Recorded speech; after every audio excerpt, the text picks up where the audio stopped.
We're never giving up on this child. It's not an option to move him for another home. My 8-year-old son, he just loves being a foster brother. He just anytime we get a call for a potential new placement, he just loves it. And we have 5 kids right now, and he tells us pretty frequently, "Oh, I need more brothers. I want more brothers. I want more sisters." He just loves to love people, and that's such an example as an 8-year-old. But here's a real conflict that we had in our marriage that was really significant.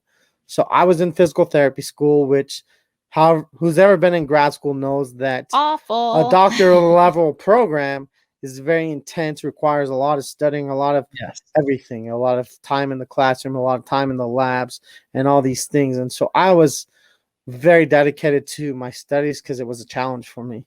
Many people, school comes easy for them, but that's not me.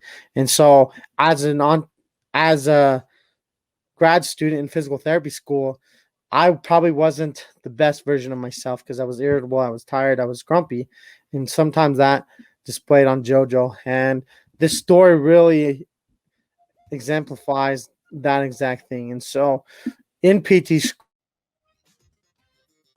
school, I was second semester of first year, which is part of the most difficult part of it.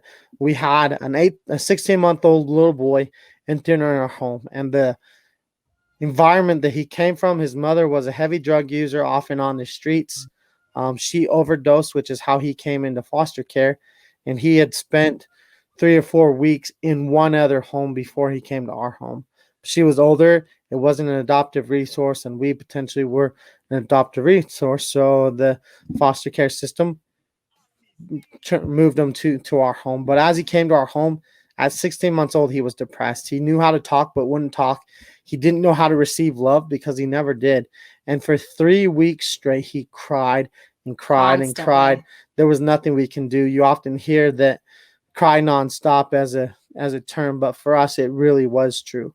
If he wasn't eating or sleeping, he was crying, except for a small portion of the day when he would find a car and isolate himself. But he wanted no interaction with us or with our children. And it was really hard for them. Our 8-year-old, he said to us at one point, because he could feel the tension building in our home, he could feel all the struggles that we had. He said to us at one point, "Are you sure he has to stay in our home?" And to hear that was devastated, because my 8-year-old could see the impact that it was having on our marriage. And about a month into this, we were like, something's got to change or our family is not going to last. And we weren't fighting, but we just weren't as compassionate. We weren't just serving. It was hard. We were short with each other, and it just rough. wasn't the quality of relationship that we were used to. It was more contention in our home than ever before. But we sat down and we said, okay, this is not working. What can we do? And as we had this long heart-to-heart conversation with each other, we determined we're never giving up on this child. It's not an option to move him for another home. So we have to figure it out. The figuring out that took place for us was we stopped communicating. We were frustrated and grumpy, and when things didn't go our way, instead of talking it out like we had normally always done before, we got frustrated and increased the contention. So as we started this experience, we started to communicate and be like, okay, what is going on?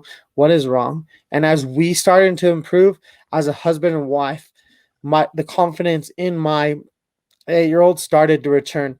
Okay, this little boy is meant to be in our home. And we communicated more, and we had an increase in love, and eventually he started to accept the love. And I think that's one of the biggest things that we see. Sorry, Corey had to go. But that's one of the biggest things that we see often is that there is that frustration, because when we do own our own business, it is extremely difficult. Like it really, really is. It's extremely difficult. And when we have our own business, sometimes it's hard for that spouse. It creates that wedge. Sometimes our spouse doesn't understand what's going on in the business, and they don't know how to ask the questions because they've never been entrepreneurs and they don't know what to ask.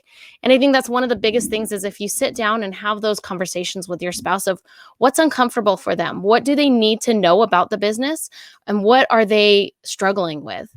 And I know that we've kind of talked about this before, like off scenes, whatever, but if we're talking to our spouse about what's struggle for them, it helps bridge that communication gap. It helps change things so that way they can actually be a part of the business without having to like run a business, if that makes Yeah. sense.